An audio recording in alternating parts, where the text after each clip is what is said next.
Hola, benvinguts al programa Viatgem per la Història. Avui us presentarem el famós científic Albert Einstein. Hola. Hola, Albert. Ara et faré algunes preguntes sobre la teva vida. Estàs d'acord? Sí, totalment. M'han dit que de petit et vas traslladar a Munic. Quants anys tenies? Quan em vaig traslladar a Munic tenia 1 any. Va ser perquè l'oncle Jacob va convèncer el meu pare a fer l'intent d'il·luminar la capital de Bavària. Sabem que l'any 1881 va néixer la teva germana. Com es deia? La meva germana es diu Maya, l'estimo molt. He descobert que vas suspendre l'examen d'ingrés a la Universitat Politècnica de Zuric. Com és això? Sí, el vaig suspendre i el meu mestre em va dir que ingressés a l'escola suïssa d'Arau i que l'any que ve el tornés a fer. Quan va morir el teu pare, què vas fer d'aleshores? Va morir l'any 1902 a Milà. Des d'aquell moment vaig ingressar a l'Oficina Federal de Patents de la Propietat Intel·lectual a Berna. Mentre estudiaves, et vas allotjar a casa del mestre. Sí, em vaig allotjar a casa del mestre. Eren molt bona gent. Per cert, la meva germana Maya es va casar amb Peter Winteler, germà del professor. Una de les filles de George va acabar casant-se amb Miquel Bessó, un dels meus amics de l'ànima. Jo vaig tenir una relació d'amor amb Marie, una de les filles del professor. A quin any et vas casar amb la Mileva Maric, la teva futura dona? Em vaig casar l'any 1903 i l'any 1904 va néixer el nostre primer fill, es deia Hans Albert. He llegit que vas deixar l'oficina de patents. On vas anar després? Quan vaig deixar l'oficina de patents em van comentar si volia anar a la càtedra a la Universitat de Zúrich. A quin any va néixer el teu segon fill? Com es deia? Va néixer l'any 1910, es deia Edward.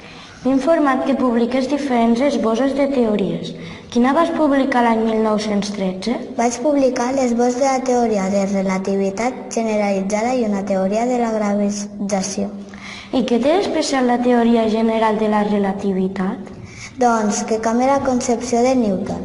Gràcies a ella es va aconseguir calcular l'òrbita de Mercuri i també esbrinar que la llum de les estrelles es corre. Què va passar l'any 1919 amb l'eclipsi? Es va confirmar la meva teoria sobre la llum que es corba en un camp gravitatori. Aquell mateix any em vaig divorciar amb la Milelva i em vaig casar amb la meva cosina Elsa. Vas ser nomenat catedràtic. A quina universitat va ser? Sí, vaig ser nomenat catedràtic a la Universitat de Leiden, Holanda. Em vaig alegrar molt. He vist que vas guanyar el Premi Nobel de la Física. Per quin motiu? Sí, el vaig guanyar l'any 1921. Va ser perquè vaig descobrir la llei de l'efecte fotoelèctric. Però hi ha una cosa que no entenc. Per què li van donar el Premi Nobel per la seva feina sobre l'efecte fotoelèctric i no per aquestes teories tan innovadores? Coses de la ciència. En aquella època, molts científics no acceptaven les meves idees. A més, sembla que algunes persones ni tan sols les van entendre. Com és que l'any 1923 vas viatjar a tants països? Vaig viatjar a Anglaterra, Espanya, Txecoslovàquia, Palestina i Japó. Va ser perquè jo no tenia tanta feina. Què va passar l'any 1933 amb els nazis? Els nazis em van confiscar els béns i em van posar a preu el meu camp. Coneix l'ús que es va fer la teva famosa fórmula de l'energia a banda d'aparèixer de tot tipus de publicitat?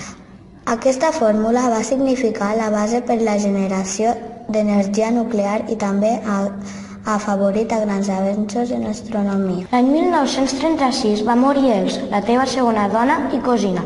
Com us vas afrontar? També va morir el meu amic Marcel Grossman. Em vaig sentir molt abatut i l'ànima descarnada pel dolor. Què va passar l'any 1948 amb la teoria de la gravitació?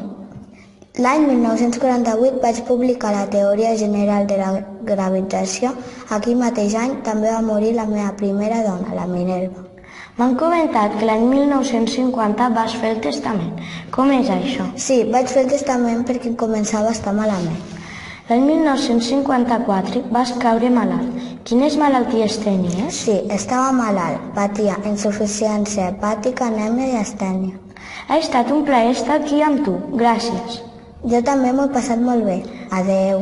Fins una altra. Finalment, el 18 d'abril de l'any 1955, Einstein és incinerat a Princeton. Li van extreure el cervell i els ulls per estudiar l'oceanent com el de les altres persones. Aquí s'acaba el programa Viatjant per la Història. Adeu.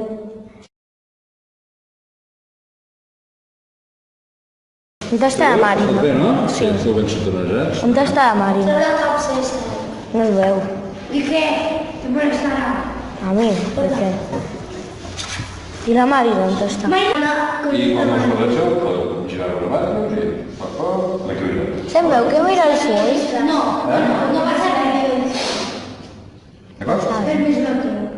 Fa 20 Si segons mos que vaig. equivoquem, Quan em vaig traslladar a Múnich tenia 1 any. Va ser perquè l'oncle Jacob va convèncer el meu pare a fer l'intent d'il·luminar la capital de Bavària. És que no sé... És que això és que no s'entén res. Marina, no s'entén res. Baixa. va parlar més fort, però és igual que per baix se li sentirà... Ah, sí, des de baix una mica, però... Clar. Pues te l'aguantes així una mica dissimulada. Així, com si t'aguantés així, Marina. Com si t'aguantés així. No, estava bé abans, no. Però l'aguantes així dissimulada. Vull parlar ara? És que no se'n veu l'ull. Sí, se li puja l'ull, a veure. Sí, sí. No, aquestes ullerotes, això. Però és el que és. Da igual, va. Marina, pots fer... Va ser només... Bé, Sí que està. La Marina no ho sé. Marina, crida més. Sí que ha dit lo de la germana.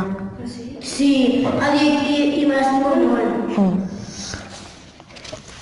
Finalment, el 18 de...